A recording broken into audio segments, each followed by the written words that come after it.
ఆ వందనాలన్నా ప్రారంభించానా? ఓకే, మంచిదన్నా.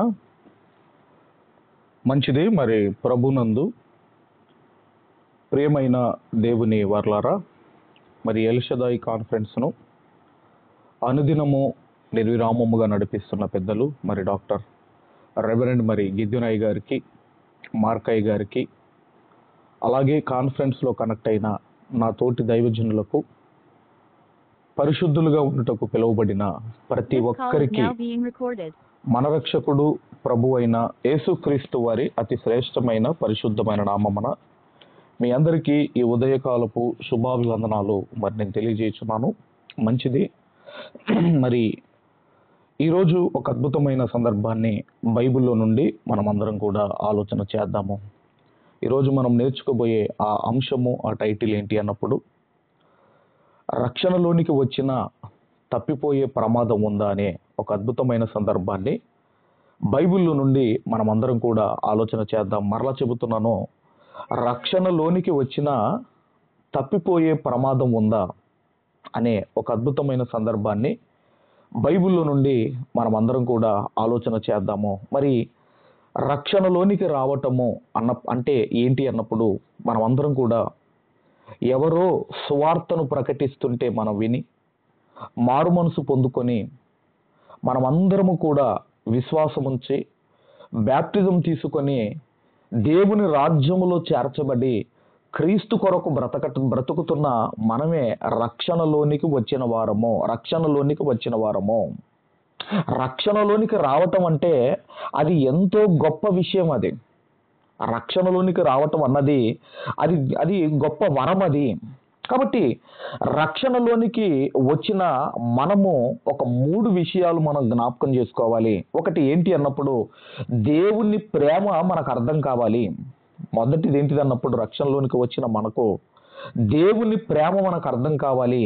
రెండవది, యేసుక్రీస్తు వారి త్యాగం మనకు అర్థం కావాలి. మూడవది, వీటి ద్వారా పొందిన మేలు ఎప్పుడు కూడా మనం మర్చిపోకూడదు.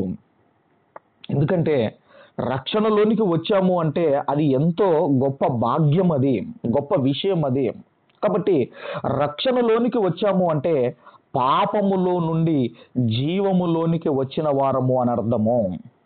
అంత ఈజీ కాదండి రక్షణలోనికి రావటము. మనం ఆలోచన చేయగలిగితే రక్షణలోనికి వచ్చాము అంటే దేవుని రాజ్యములోనికి వచ్చాము అని అర్థము. రక్షణలోనికి వచ్చాము అంటే సంఘములోనికి వచ్చామని అర్థము. దేవుని ఇంటిలోనికి వచ్చిన వారము అని అర్థము. కాబట్టి రక్షణలోనికి వచ్చిన మనము మరలా మనం తప్పిపోకూడదు. మరి ఎందుకు ఈ అంశాన్ని చెబుతున్నాను అన్నప్పుడు, ఈరోజు ఎంతో మంది మరలా వెనక్కి వెళ్ళిపోతున్నారు. ఈ మధ్యకాలంలో ఒక పాస్టర్ కూడా వెనక్కి వెళ్ళిపోయాడు. నేను అది చూశాను. అంటే మనం ఆలోచన చేయగలిగితే రక్షణ పొందుకున్నాను, ఇక నాకు ఏ డోకా లేదు అని మనం అనుకుంటున్నాం. కానీ రక్షణలోనికి వచ్చిన మనము తప్పిపోయే ప్రమాదం ఉంది. మరలా పాపం వైపు వెళ్ళే ప్రమాదం ఉంది. కాబట్టి అలా రక్షణలోనికి వచ్చిన మనము మన ఆఖరి వరకు, అంటే మన పోకడ వరకు కావచ్చు, యేసుక్రీస్తు వారి రెండవ రాకడ వరకు కావచ్చు, దాన్ని మనం కాపాడుకోవాలి. మరి ఎలా కాపాడుకుంటాం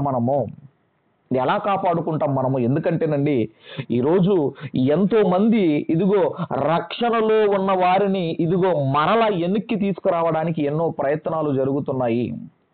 ఎంతో మంది ప్రయాసపడుతున్నారు. ఎంతో మంది వాళ్ళ ప్రయాసము, ఎంతో మంది వాళ్ళ యొక్క ప్రయత్నాలు వారు చేస్తూనే ఉన్నారు. కాబట్టి రక్షణలోనికి వచ్చిన మనము దాన్ని పోగొట్టుకోకూడదు, మనం తప్పిపోకూడదు. ఏ పాపమైతే విడిచిపెట్టి మనం దేవుడిలోనికి వచ్చామో అది మరలా దాని దగ్గరికి వెళ్లకుండా ఉండాలి అని దేవుడు మనం ఆలోచన చేయగలిగితే, దేవుడు నియమించిన కొన్ని నియమాలు ఉన్నాయి. అవి గనక మనం పాటించగలిగితే దేవుడు మనము ఇదిగోనండి మన రక్షణను మనం పోగొట్టుకోము. కాబట్టి ఏంటివి అవి, దేవుడు నియమించిన నియమాలు ఏంటివి అని ఇక మనం చాలా జాగ్రత్తగా ఒక్కొక్క వచనాన్ని మనం ఆలోచించుకుంటూ ముందుకు వెళ్ళగలిగితే, ముందుగా మొదటి పేతురు పత్రిక, పేతురు గారు వ్రాసిన మొదటి పత్రిక మొదటి అధ్యాయము 17వ వచనాన్ని మనం అందరం కూడా చదువుకుందాం. మొదటి పేతురు పత్రిక మొదటి అధ్యాయము 17వ వచనాన్ని మనం చదువుకుందాము. పక్షపాతము లేకుండా క్రియలను బట్టి ప్రతి వానిని తీర్పు తీర్చువాడు తండ్రి అని మీరు ఆయనకు ప్రార్థన చేయుచున్నారు గనక మీరు పరదేశులై ఉన్నంత కాలము భయముతో గడుపుడి. మీరు పరదేశులై ఉన్నంత కాలము భయముతో గడుపుడి, భయముతో గడుపుడి. ఎవరికి చెబుతున్నాడు ఈ మాటలు అన్నప్పుడండి, ఇక్కడ మీరు అంటున్నాడు. మీరు మీరు మీరు మీరు పరదేశులై ఉన్నంత కాలం, మీరు పరదేశులై ఉన్నంత కాలం. మీరు అంటే క్రీస్తు రక్తములో కడగబడి ఇదిగో రక్షణలోనికి వచ్చిన మీరు, మీరు పరదేశులై ఉన్నంత కాలము. పరదేశులం అంటే ఎవరు మరి? మనం అందరం కూడా మనం అందరం కూడా మరణించిన తర్వాత పాడతాం పరదేశులం ప్రియులారా అని. అది బతుకున్నప్పుడు పాడుకోవాల్సిన పాట అది. కాబట్టి మనం అందరం ఎవరు అన్నప్పుడు మనమందరము యాత్రికులము, మనమందరము కూడా పరదేశులము. ఈ భూమి మీద ఉన్నంత కాలము మనము పరదేశులమై ఉన్నంత కాలము ఎలా బ్రతకాలి అంటే భయపడుతూ బ్రతకండి, భయముతో గడపండి. మరి ఎవరికి భయపడాలి? ఒకటి, దేవునికి భయపడుతూ బ్రతకాలి. ఎందుకయ్యా దేవునికి భయపడాలి? దేవునికి ఎందుకు భయపడాలి అన్నప్పుడు అండి, ఇదిగో మనము పాపము చెయ్యకుండా ఉండాలి అంటే దేవునికి భయపడాలి. ఒక యోసేపు గారు మీరు చూడండి, ఒక తల్లిదండ్రి లేరు, ఒక పరాయి దేశంలో ఒక నాన్న వాళ్ళు లేరు, ఆ ప్రాంతంలో ఆయన పారిపోయాడు అంటే ఆయన అన్నమాట ఏంటంటే నేను దేవునికి భయపడువాడను. దేవునికి భయపడేవాడు ఎక్కడ ఉన్నా తన్ను తాను కాపాడుకుంటాడు. మనుషుల భయం ఉన్నవాడు మనుషుల దగ్గరే బాగుంటాడు. మనుషుల భయం ఉన్నాడు, ఒక తండ్రి భయమో తల్లి భయమో అన్నదమ్ముల భయమో, ఆ భయం ఉన్నవాడు వాళ్ళ దగ్గరే జాగ్రత్తగా ఉంటాడు. దేవుని భయం ఉన్నవాడు ఎక్కడ ఉన్నా తన్ను తాను కాపాడుకుంటాడు. మొదటిది దేవునికి భయపడాలి. రెండవది మనం ఆలోచన చేయగలిగితే ఇదిగోనండి, ఎక్కడ నా రక్షణను నేను కోల్పోతానేమో అనే ఆ భయముతో మనం బ్రతకాలి. జాగ్రత్తగా మనం బ్రతకాలి. అంటే దేవుని భయాన్ని మనం విడిచిపెట్టినా, ఏదో నేను రక్షణను కోల్పోతాను అన్న భయము మనలో లేకపోయినా ఇదిగోనండి దాన్ని మనం పోగొట్టుకుంటాం. ఆ రక్షణను మనం పోగొట్టుకుంటాము.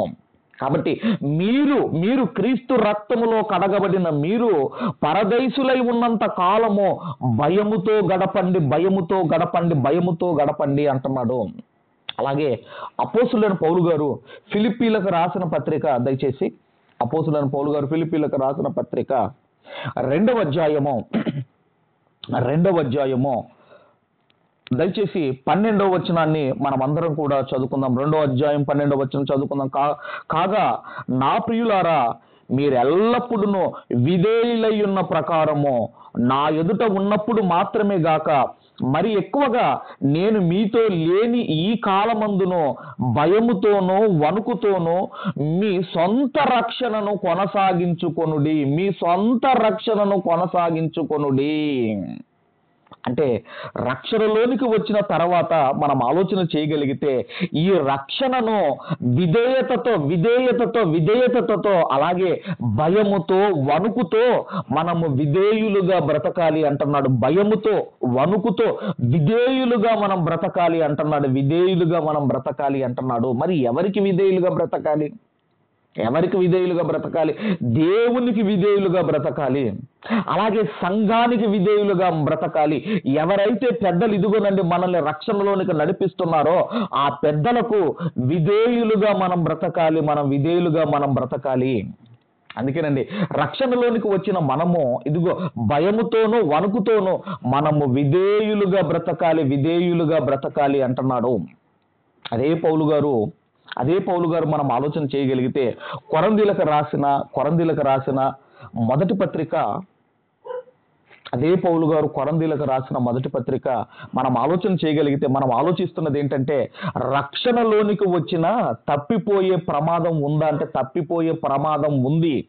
తప్పిపోయే ప్రమాదం ఉంది. కాబట్టి మనము ఇదిగోనండి, మనం ఎలా బ్రతకాలి అంటే భయముతో, వణుకుతో, విధేయతతో బ్రతకాలి అంటున్నాడు. ఇక్కడికి వచ్చేసరికి పౌలు గారు, అపోస్తులైన పౌలు గారు పరిశుద్ధాత్మ ప్రేరణతో ఏమంటున్నాడు అన్నప్పుడు అంటే 10వ అధ్యాయం మొదటి కొరింథీయులకు రాసిన పత్రిక 10వ అధ్యాయము 12వ వచనాన్ని మనమందరం కూడా చదువుకుందాం. 10వ అధ్యాయము 12వ వచనాన్ని మనం చదువుకుందాము. తాను నిలుచున్నానని తలంచుకొనువాడు పడకుండునట్లు జాగ్రత్తగా చూచుకొనవలెను. ఏమంటున్నాడండి? తాను నిలుచున్నానని తలంచుకొనువాడు పడకుండా జాగ్రత్తగా చూచుకొనవలెను. అంటే నిలుచున్నాను అనుకునేవారు అంటే రక్షణలో ఉన్నవారు. నిలుచున్నాను అనుకునేవారంటే రక్షణలోనికి వచ్చిన వారు పడిపోకుండా జాగ్రత్తగా చూచుకొనవలెను అని పరిశుద్ధాత్మ ప్రేరణతో అపోస్తులైన పౌలు గారు రాస్తున్నారు. అంటే రక్షణలోనికి వచ్చిన తప్పిపోయే ప్రమాదం ఉంది. అందుకేనండి, నేను నిలుచున్నాను, ఇక నాకు డోకా లేదు, ఇక నాకు ఏ ప్రాబ్లం లేదు అని అనుకోవడానికి లేదు. ఏమంటున్నాడంటే, అదిగో తాను నిలుచున్నానని తలంచుకొనువాడు పడిపోకుండునట్లు జాగ్రత్తగా చూచుకొనవలెను. అంటే పడిపోయే ప్రమాదం ఉందా? రక్షణను కోల్పోయే ప్రమాదం ఉందా అంటే రక్షణను పోగొట్టుకునే ప్రమాదం ఉంది. కాబట్టి నిలుచున్న మనలను పడేసేవాడు ఒకడున్నాడు. చిన్నప్పుడు ఒక ఆట ఆడేవాళ్ళం. ఏంటంటే నిలుచున్న వాడిని ఇట్లా తన్ని పడేసేవాళ్ళు. నిలుచున్న వాడిని తన్ని కింద పడేయాలన్నమాట. ఆట ఆడేవాళ్ళు. అంటే ఎవరైతే నిలుచుంటారో అలా నిలుచున్న వారిని పడేసేవాడు ఒకడున్నాడు. అందుకేనండి, ఎంత స్పీడ్గా దేవునిలోనికి వస్తున్నారో అంత స్పీడ్గా మరలా లోకంలో కలిసిపోతున్నారు. ఎందుకంటే దేవునిలోనికి వచ్చిన తర్వాత వాళ్ళకు వస్తున్న బాధలు కావచ్చు, వాళ్ళకు వస్తున్న కష్టాలు కావచ్చు, అవి తట్టుకోలేక, ఆ క్రైస్తవ్యాన్ని అర్థం చేసుకోలేక ఎంత స్పీడ్గా వస్తున్నారో అంత స్పీడ్గా మరల లోకములో కలిసిపోతున్నారు. కాబట్టి మరి చాలా మంది మనం ఆలోచన చేయగలిగితే మనం అందరం కూడా రక్షణలోనికి వచ్చాము. మనం అందరం కూడా చాలా మంది అడుగుతూ ఉంటారు, బ్రదర్ మీరు రక్షించబడ్డారా అని అడుగుతారు. రక్షించబడటం అంటే ఎప్పుడు తెలుస్తుంది? రక్షణలోనికి వచ్చాం మనం. అది ఎప్పుడు తెలుస్తుంది? మనం రక్షించబడ్డామా లేదా అనేది ఎప్పుడు తెలుస్తుంది అన్నప్పుడు మనం కన్ను మూసిన తర్వాత తెలుస్తుంది. అప్పుడు దేవదూతలు వచ్చాయా, మనం రక్షించబడ్డాము. దేవదూతలు రాలేదా, మనం రక్షించబడలేదు అని అర్థము. కాబట్టి ఇప్పుడు మనం ఏం చేసామంటే బస్ ఎక్కాము. మనం రక్షణ అనే బస్ ఎక్కాము. గమ్యస్థానంలో మనం దిగాలి. మనం మరణించినప్పుడు దేవదూతలు రావాలి, దేవదూతలు నీకు కనపడాలి. అయితే నీవు రక్షించబడ్డావు అని అర్థం. రక్షణలోనికి రావటం వేరు, రక్షించబడటం వేరు. కాబట్టి మనం ఆలోచన చేయగలిగితే ఇక్కడ మనం చూడగలిగితే మనము నిలుచున్నామని తలంచు ప్రతి వాడును పడకుండా జాగ్రత్తగా చూచుకొనవాలను. ఎందుకంటే మనల్ని పడేసేవాడు ఒకడున్నాడు. ఎవరున్నారు మనల్ని పడేసేవాడు అన్నప్పుడు మరలా పేతురు గారు రాసిన మొదటి పత్రిక దయచేసి 5వ అధ్యాయము 8వ వచనాన్ని మనం అందరము కూడా చదువుకుందాం. పేతురు గారు రాసిన మొదటి పత్రిక 5వ అధ్యాయము దయచేసి 8వ వచనాన్ని మనం అందరం కూడా చదువుకుందాము. నిబ్బరమైన బుద్ధి గలవారై మెలకువగా ఉండుడి. మీ విరోధి అయిన అపవాది గర్జించు సింహము వలె ఎవరిని మృంగుదునా అని వెదకుచూ తిరుగుచున్నాడు. మన విరోధి, మనుషుల విరోధి అపవాది.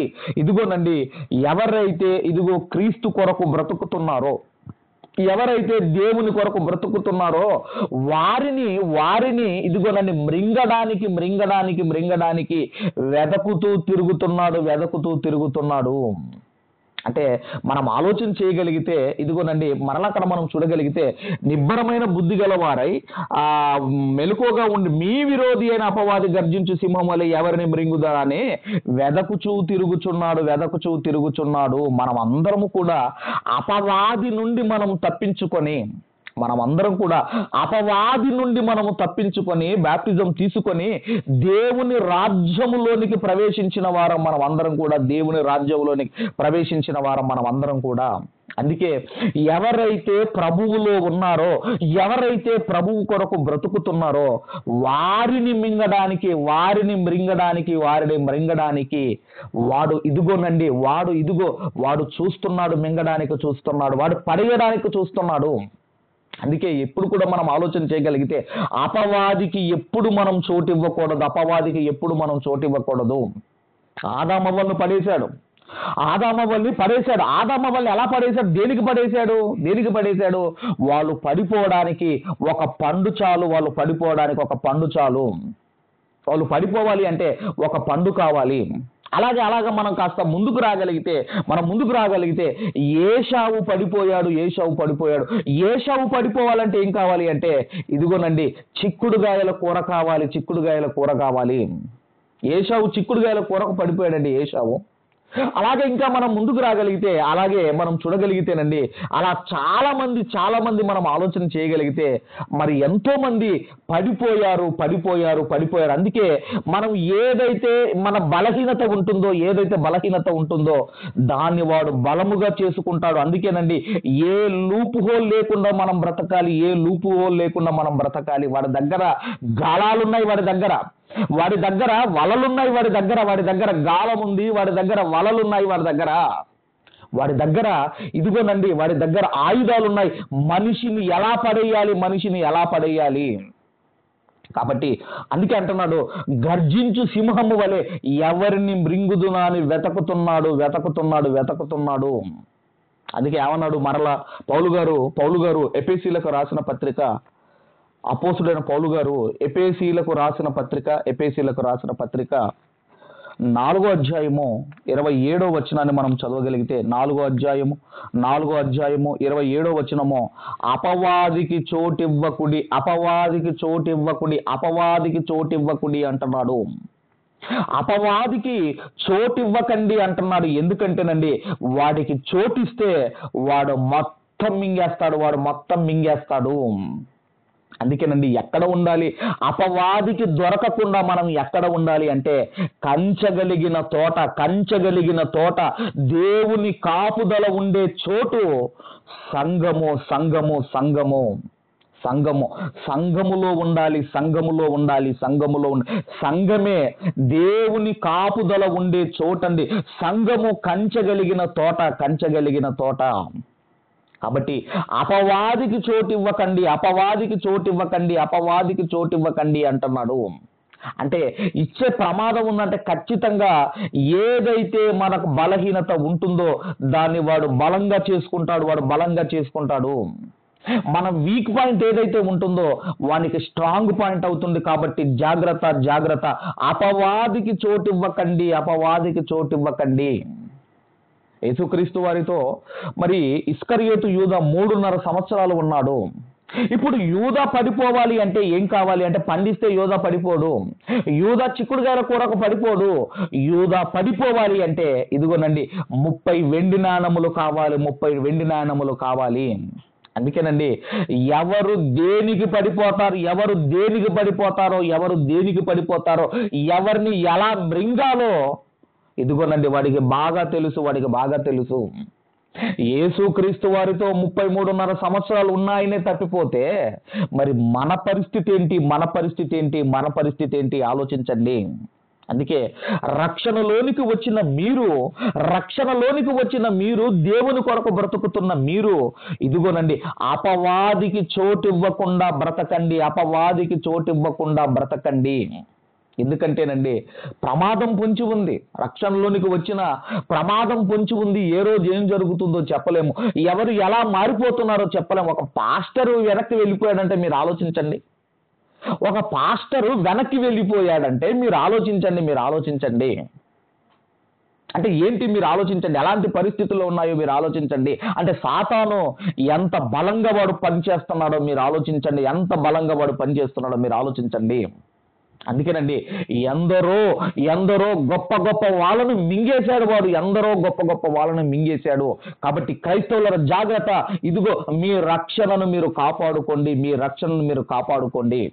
అందుకే దేవుడు నియమించిన కొన్ని నియమాలు ఉన్నాయి. ఈరోజు చాలా మంది అండి సంఘానికి రావాలి అంటే ఎందుకో ఇంట్రెస్ట్ ఉండదండి. సంఘానికి ఫంక్షన్లకు వెళ్ళండి, గుంపులు వెళ్ళిపోతారు, ఫ్యామిలీ వెళ్ళిపోతారు, ఫంక్షన్కి ఫ్యామిలీ వెళ్తారు, షాపింగ్కి వెళ్ళిపోతారు. కానీ మందిరము, సంఘము అంటే దేవుని కాపుదల ఉండే చోటు, అది దేవుని ఇదిగో ప్రొటెక్షన్ ఉండే చోటు, అది దేవుని ఇల్లు, అది ఆ దేవుని ఇంటికి వచ్చి రక్షించబడాలని ఎంతమంది అనుకుంటున్నారు ఆలోచించండి. అంత చిన్నగా తీసేయకండి, సంఘం అనగానే, చర్చ్ అనగానే అంత చిన్నగా తీసేయకండి. దేవుని కాపుదల ఉండే చోటు, ఆ దేవుని కాపుదలలో ఉంటే అసలు అపవాది ఎందుకు మింగుతాడో మీరు ఆలోచించండి. కాబట్టి మనం ఆలోచన చేయగలిగితే రక్షణలోనికి వచ్చిన మనము అపవాదికి చోటు ఇవ్వకూడదు. అలా ఎంతో మంది తప్పిపోయారండి. మరి ఇంకా మరొకరిని కూడా మనం చూడగలిగితే ఆదికాండము దయచేసి 19వ అధ్యాయము, ఆదికాండం 19వ అధ్యాయము 26వ వచనాన్ని మనం అందరం కూడా చదువుకుందాం. 19వ అధ్యాయము 26వ వచనాన్ని మనం అందరం కూడా చదువుకుందాం. 26వ వచనము, అయితే లోతు భార్య వెనక నుండి తిరిగి చూచి ఉప్పు స్తంభమాయను. అయితే లోతు భార్య వెనక నుండి ఆమె తిరిగి చూసి ఉప్పు స్తంభం అయిపోయింది. వాళ్ళు ఏమనుకున్నారు అంటే, ఆ సొదొమ గొమొర్రా ప్రాంతాల నుంచి మేము రక్షించబడ్డాము, అమ్మయ్య, ఇక మాకు ఏ డోకా లేదనుకున్నారు, ఇక మాకు ఏ ప్రాబ్లం లేదనుకున్నారు. అలా వెనక్కి తిరిగి చూసింది, ఉప్పు స్తంభం అయిపోయింది. అయితే దేవుడు ఆల్రెడీ చెప్పాడు 17వ వచనంలో ఏం చెప్పాడో చూడండి. 17వ వచనంలో ఏం చెప్పాడో చూడండి. ఆ దూతలు వారిని వెలుపలికి తీసుకొని వచ్చిన తర్వాత ఆయన, మీ ప్రాణమును దక్కించుకొనున్నట్లు పారిపోమ్ము, నీ ప్రాణమును దక్కించున్నట్లు పారిపోమ్ము, వెనుకకు చూడకుము, ఈ మైదానములో ఎక్కడనూ నిలవక నీవు నశించిపోకుండా ఆ పర్వతమునకు పారిపోమ్మని చెప్పగా ఒక హింట్ ఇస్తున్నాడు. నీ ప్రాణాలు కాపాడుకోవాలా, అయితే పారిపో. నీ ప్రాణాలు కాపాడుకోవాలా, అయితే పారిపో. అయితే వెనక్కి తిరిగి చూడవద్దు. ఎలా బయలుదేరాను అన్నప్పుడు అండి, కట్టుబట్టలతో బయలుదేరారు. చాలా ఆస్తి కలిగిన వాళ్ళు, చాలా ఆస్తి, ఎంత ఆస్తి అంటేనండి, అబ్రహాము లోతు గారు కలిసి నివసించలేనంత ఆస్తి కలిగిన వారు అంత ఆస్తిని విడిచిపెట్టి, అన్ని వాళ్ళకు ఉన్నవన్నీ విడిచిపెట్టి కట్టుబట్టలతో బయలుదేరారు. ఎందుకంటేనండి, బ్రతికుంటే మళ్ళీ సంపాదించుకోవచ్చు అని ఇదిగోనండి వాళ్ళు ప్రాణము దక్కించుకోవడానికి పారిపోతున్నారు. ఆ తర్వాత వెనక్కి తిరిగి చూసింది. అంటే మనము అర్థం చేసుకోగలిగితే, మనం ఆలోచన చేయగలిగితే, దేవుడు ఆల్రెడీ చెప్పాడు, నీ ప్రాణాన్ని కాపాడుకోవడానికి వెనక్కి తిరగకోనే దేవుడు ఆల్రెడీ చెప్పాడు. ఆ తర్వాత వెనక్కి తిరిగింది, ఉప్పు స్తంభముగా మారిపోయింది. అందుకే మీరు అర్థం చేసుకోగలిగితే, ఒక దైవజనుడు ఒక అబ్రహాము గారితో ఉన్న సహవాసంలో ఉన్నప్పుడు ఎలా ఉన్నారు, అబ్రహాము గారితో సహవాసం కట్ అయిపోయిన తర్వాత లోతు గారి జీవితం ఎలా మారిపోయిందో మీరు ఆలోచించండి. ఒక దైవజనుడితో, ఒక గొప్ప వ్యక్తితో ఒక నీతిమంతుడితో సహవాసం ఉన్నప్పుడు తన జీవితం ఎలా ఉంది, ఒక నీతివంతునితో కనెక్షన్ కట్ అయిపోయిన తర్వాత తన కుటుంబం ఎలా మారిపోయిందో చూడండి. ఇదిగో భార్య ఉప్పు స్తంభముగా మారిపోయింది, కుమార్తెలు భ్రష్టురాళ్ళైపోయారు. కాబట్టి ఏమైపోయిందంటే ఉప్పు స్తంభముగా మారిపోయింది. అందుకే మనము కూడా ఈరోజు ఆలోచన చేయగలిగితే, ఈరోజు మనం అందరము కూడా యేసుక్రీస్తు వారిని మనం విశ్వసించి క్రీస్తును ధరించుకొని మనమందరము కూడా నిత్యాగ్నిని తప్పించుకున్నాం. మనమందరం కూడా అందుకే అంటున్నాడు, మీరు భయముతో వణుకుతో విధేయులుగా మీరు బ్రతకండి, విధేయులుగా మీరు బ్రతకండి. ఏ నిత్యాగ్నిని మీరు తప్పించుకున్నారో, యేసుక్రీస్తు వారిని నమ్ముకొని మీరు ఏ నిత్యాగ్నిని మీరు తప్పించుకున్నారో ఒకవేళ మరలా తిరిగి వెనక్కి వెళ్ళిపోతే ఇదిగో ఆ నిత్యాగ్ని గుండములోనికి జారిపోయే ప్రమాదం ఉంది. అందుకే అంటున్నాడు, ఏమంటున్నాడు అన్నప్పుడు, మీ రక్షణను కాపాడుకోండి. శత్రువు ఎలా దాడి చేస్తాడో మనకు తెలియదు. మన విశ్వాసాన్ని కోల్పోవడానికి ఇదిగో శత్రువు ఎలాగైనా వాడు ప్రయత్నాలు చేస్తూనే ఉంటాడు. కాబట్టి దేవుడు నియమించిన నియమాలు ఉన్నాయి. అవి గనక మనం పాటించగలిగితేనండి మన రక్షణను అంతము వరకు మనల్ని మనం కొనసాగించుకుంటాం, మన రక్షణను కొనసాగించుకుంటాము. మనందరికీ తెలిసిన వాక్యము, దయచేసి అపోస్తులుల కార్యములు అందరం కూడా అపోస్తులుల కార్యములు దయచేసి 2వ అధ్యాయము, అపోస్తులుల కార్యములు 2వ అధ్యాయము 41 నుండి 42 వచనాలు మనం చదువుకుందాం. 41, 42 వచనాలు మనము చదువుకుందాము. ఇక్కడ మనం చూడగలిగితేనండి, ఇక్కడ కాబట్టి అతని వాక్యము అంగీకరించిన వారు బాప్తిస్మము పొందిరి. ఆ దినమందు ఇంచుమించు 3,000 మంది చేర్చబడిరి. 3,000 మంది చేర్చబడిరి. ఈరోజు సంఘానికి రావాలి, సంఘానికి కొత్త ఆత్మలు రావాలి అంటే దేవుడు చేర్చాలి. బాప్తిజం తీసుకున్న తర్వాత సంఘములోనికి దేవుడు చేర్చాలి అంటే దేవుని రాజ్యములోనికి రావాలి. వచ్చిన తర్వాత 42వ వచనంలో ఏమంటున్నాడంటే, వీరు ఎవరైతే సంఘములో చేర్చబడ్డారో, ఎవరైతే రక్షణలోనికి వచ్చారో, దేవుని రాజ్యములో చేర్చబడ్డారో వీరు అపోస్తులుల బోధయందును అంటున్నాడు. మొట్టమొదటిది ఈ 4 ఏంటంటేనండి, ఇదిగో ప్రతి క్రైస్తవునికి ఇదిగో ఈ 4 పిల్లర్స్ అండి. మొదటిది ఏంటన్నప్పుడు అపోస్తులుల బోధయందును అంటున్నాడు. అపోస్తులుల బోధ ఏంటి? ఈ మధ్యకాలంలో చాలా మంది అపోస్తులుడు అని పెట్టుకుంటారు. అపోస్తులుడు అంటే దానికి ఒక క్వాలిఫికేషన్ ఉండాలి. అపోస్తులు అని పెట్టుకోవాలి అంటే ఆయనకు కొన్ని క్వాలిఫికేషన్స్ ఉండాలి. యేసుక్రీస్తు వారిని ఆయన ఫాలో చేసిన వ్యక్తి అయి ఉండాలి. ఆ అపోస్తుల పోస్టుకు ఒక 2 వచ్చారు. ఆ 2లో ఒక్కరు మాత్రమే సెలెక్ట్ అయ్యారు. మనందరికీ తెలుసు. కాబట్టి అపోస్తులుడు అంటే అర్హత ఉండాలి. అది ఆ పేరు పెట్టుకోవాలంటే అర్హత ఉండాలి.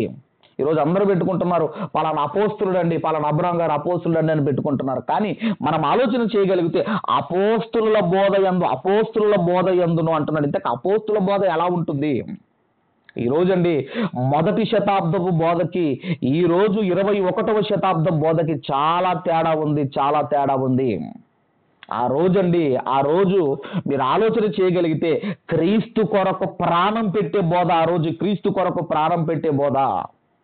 ఆ రోజు సంపాదించుకునే బోధ కాదు. మా దగ్గర వెండి బంగారములు అయితే లేవు కానీ అంటే సంపాదించుకునే బోధ కాదు. ఆ రోజు అపోస్తులు చేసిన బోధ, అపోస్తులు చేసిన బోధకు ఈ రోజు చేసే బోధకు చాలా తేడా ఉంది. అందుకే అపోస్తుల కార్యం అంతా చదవండి. అసలు వాళ్ళ బోధ కానివ్వండి, వాళ్ళు ఏమంటారంటే ఇది మనుషులను సంతోషపెట్టే బోధ కాదు, ఇది అపోస్తుల బోధ. కాబట్టి మనం ఆలోచన చేయగలిగితే అపోస్తులుల బోధ యందును అంటున్నాడు. అపోస్తుల బోధ అంటే అపోస్తులు ఎలాగైతే ప్రభువు కొరకు బ్రతికారో అదండి అపోస్తుల బోధ. అంతేగాని అటుపండు తింటే పిల్లలు పుడతారు, యాపిల్ తింటే పిల్లలు పుడతారు, ఇదెక్కడ బోధ అండి? మీరు ఆలోచించండి. అక్కడే ఉంటారండి మళ్ళీ జనాలు, అక్కడే తండోపతండాలుగా జనాలు ఉంటున్నారు. కాబట్టి మనం ఆలోచన చేయగలిగితే అపోస్తుల బోధ వేరు, అపోస్తుల బోధలో ఉండాలి అంటున్నాడు. ఒకసారి మనం అందరం కూడా 1 పేతురు పత్రిక దయచేసి అందరం కూడా మరల ఇక్కడికి వద్దాం. దయచేసి అందరం కూడా 1 పేతురు పత్రిక 1 పేతురు పత్రిక దయచేసి 5వ అధ్యాయము 9వ వచనాన్ని మనం చదువుకుందాం. 5వ అధ్యాయము 9వ వచనము, లోకమందున్న మీ సహోదరుల యందు ఈ విధమైన శ్రమలే నెరవేరుచున్నవని ఎరిగి విశ్వాసమందు స్థిరులై వానిని ఎదురించుడి. విశ్వాసమందు స్థిరులై వానిని ఎదురించుడి. అంటే అపోస్తుల బోధలో ఉంటే ఎన్ని కష్టములు వచ్చినా, ఎన్ని బాధలు వచ్చినా, అగ్ని వంటి మహాశ్రమలు వచ్చినా తట్టుకొని విశ్వాసములో మీరు స్థిరముగా ఉంటారు. అది అపోస్తుల బోధ అంటే ఎన్ని వచ్చినానండి, అగ్ని వంటి మహాశ్రమలు వచ్చినా విశ్వాసములో తట్టుకొని మనం నిలబడతాము. అది అపోస్తుల బోధ అంటే. ఇంకా మనం చూడగలిగితే అపోస్తులైన పౌలు గారు కూడా ఆయన కూడా ఏమంటున్నారో మనం చూడగలిగితే అపోస్తుల కార్యములు 14వ అధ్యాయము, అపోస్తుల కార్యములు 14వ అధ్యాయం, త్వరగా 14వ అధ్యాయము దయచేసి 22వ వచనాన్ని మనం అందరం కూడా చదువుకుందాం. 22వ వచనం మనం చదువుకుందాము. శిష్యుల మనస్సులను దృఢపరిచి విశ్వాసమందు నిలకడగా ఉండవలననియు అనేక శ్రమలను అనుభవించి మనము దేవుని రాజ్యములో ప్రవేశింపవలననియు వారిని హెచ్చరించిరి. అంటే ఎన్ని శ్రమలు వచ్చినా, అనేక శ్రమలు అనుభవించి మనము ఇదిగో దేవుని రాజ్యములో మనము ప్రవేశించాలి అని పౌలు గారు హెచ్చరిస్తున్నారు. పౌలు గారు విశ్వాసమందు నిలకడగా ఉండవలనని. అక్కడ సందర్భం ఏంటంటే 19వ వచనంలో అంతియోకియా నుండి ఇకోనియా నుండి యూదులు వచ్చి జన సమూహములను తమ పక్షముగా చేసుకొని పౌలు మీద రాళ్ళు రువ్వి అతడు చనిపోయెనని అనుకొని పట్టణము వెలుపలికి అతన్ని ఈడ్చిరి. రాళ్ళు రువ్వితే ఎలాంటి పరిస్థితి ఉంటుందో మీరు ఆలోచించండి. ఎక్కడ పడితే అక్కడ దెబ్బలు తగులుతాయండి. ఎక్కడ పడితే అతనికి చనిపోయాడని, ఒక చనిపోయిన కుక్కని ఎలాగైతే ఈడ్చికెళ్తారో అలా ఈడ్చికెళ్ళారట. ఆ మరునాడే ఆ తెల్లవారే ఇప్పుడు మనం చదువుకున్న వచ్చిన 22వ వచనము, శిష్యుల మనసులను దృఢపరిచి. అంటే ఎక్కడ వీళ్ళు క్రైస్తవ్యంలోనికి వస్తే ఎక్కడ ఇన్ని శ్రమలు, ఇన్ని బాధలు, ఇన్ని కష్టాలు ఉంటాయని ఎక్కడ వీళ్ళు తొలగిపోతారేమో అని విశ్వాసమందు నిలకడగా ఉండవలననియో అనేక శ్రమలు, ఇదే కాదు ఇలాంటివి అనేక శ్రమలు అనుభవించి దేవుని రాజ్యములో ప్రవేశింపవలననియో వారిని హెచ్చరించిరి. అపోస్తుల బోధ అలా ఉంటుంది. అపోస్తుల బోధ అంటే ఎన్ని కష్టాలు వచ్చినా, ఎన్ని బాధలు వచ్చినా ప్రభువు కొరకు ఆఖరి వరకు తట్టుకొని నిలవబడే బోధ అపోస్తుల బోధ అంటున్నాడు. ఇక రెండవది దయచేసి అదే 2వ అధ్యాయం, అపోస్తుల కార్యం 2వ అధ్యాయం 42వ వచనము, సహవాసమందును అన్నాడు. సహవాసమందును అంటే సహవాసములో ఉండాలి, ఆ సహవాసానికి రావాలి. ఎందుకంటేనండి సహవాసానికి వచ్చినప్పుడు అక్కడ దైవజనులు మనల్ని హెచ్చరిస్తారు, దైవజనులు మనల్ని సరిచేస్తారు. దైవజనులు చెబుతున్న వాక్యాన్ని విని మనల్ని మనం సరి చేసుకోవాలి అంటే సహవాసములో ఉండాలి. ఇప్పుడు నొప్పులు అన్ని ఒక దగ్గర ఉంటే అది మండుతూ ఉంటుంది. అదే కానీ అందులో నుంచి ఒక నొప్పును తీసి పక్కన పెట్టామనుకోండి, సహవాసం నుంచి పక్కకు వచ్చామనుకోండి, మనం ఆరిపోయే ప్రమాదం ఉంది. అందుకేనండి సహవాసములో ఉండాలి. సంఘం అనగానే చెప్పాను, దేవుని కాపుదల ఉండే చోటు, ఆ సంఘ సహవాసములో ఉండాలి. మూడవది రొట్టె విరుచుటయందును. అంటే రొట్టె ఎందుకు విరిచాలి అన్నప్పుడు అండి, యేసుక్రీస్తు వారు చేసిన ఆ త్యాగం మన గుర్తుకు రావాలి. అందుకే నా శరీరమును తిని నా రక్తమును త్రాగిన వాడే నిత్య జీవము గలవాడు అన్నాడు. ఇక 4వది ఆయన ఏం చెబుతున్నాడంటే ప్రార్థన చేయుటయందు ఎడతెగక ఉండిరి. కాబట్టి మనం ఆలోచన చేయగలిగితే క్రీస్తులోనికి వచ్చిన మనము, రక్షణలోనికి వచ్చిన మనము, దేవుడు నియమించిన ఈ 4 గనక మనం పాటించగలిగితే మన రక్షణను మనం కొనసాగించుకుంటాం, మన రక్షణను మనం కాపాడుకుంటాము. అయితే బైబిల్ గ్రంథంలో ఎంతో మంది తప్పిపోయారు. త్వరగా తిమోతి గారికి రాసిన 2వ పత్రిక, అపోస్తులైన పౌలు గారు తిమోతి గారికి రాసిన 2వ పత్రిక 4వ అధ్యాయము 10వ వచనాన్ని మనం అందరం కూడా చదువుకుందాం. 4వ అధ్యాయం 10వ వచనములో దేమ ఈ ఇహలోకమును స్నేహించి నన్ను విడిచి తెసలోనికు వెళ్ళెను. అంటే దేమ ఎక్కడికి వెళ్ళిపోయాడు?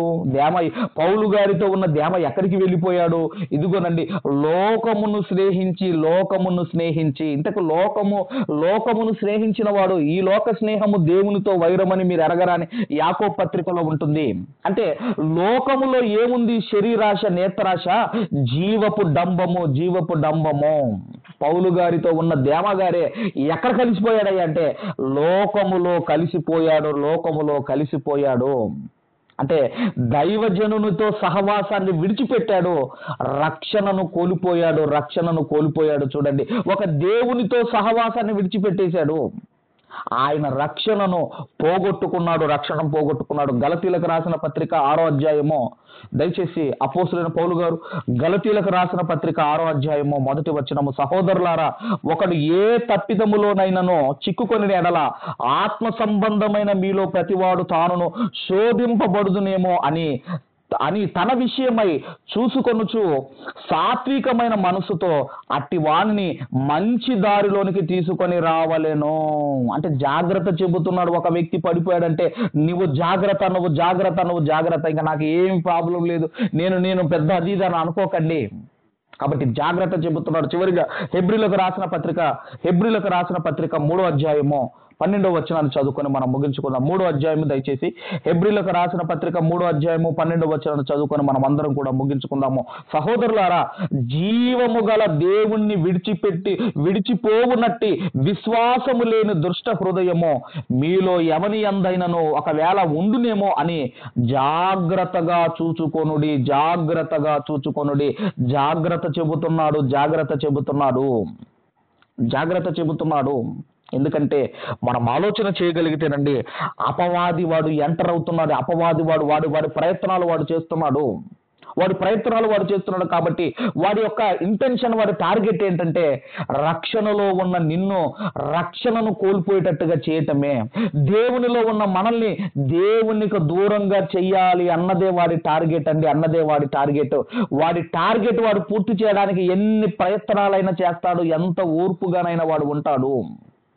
అందుకేనండి, మరి మనం చూడగలిగితే ఇస్కరియోతు యూదా 30 వెండి నాణాలకు తన జీవితాన్ని, యేసుక్రీస్తు వారితో ఉన్న ఆ మంచి జీవితాన్ని పోగొట్టుకున్నాడు. 30 వెండి నాణాలు తన రక్షణను పోగొట్టుకున్నాడు.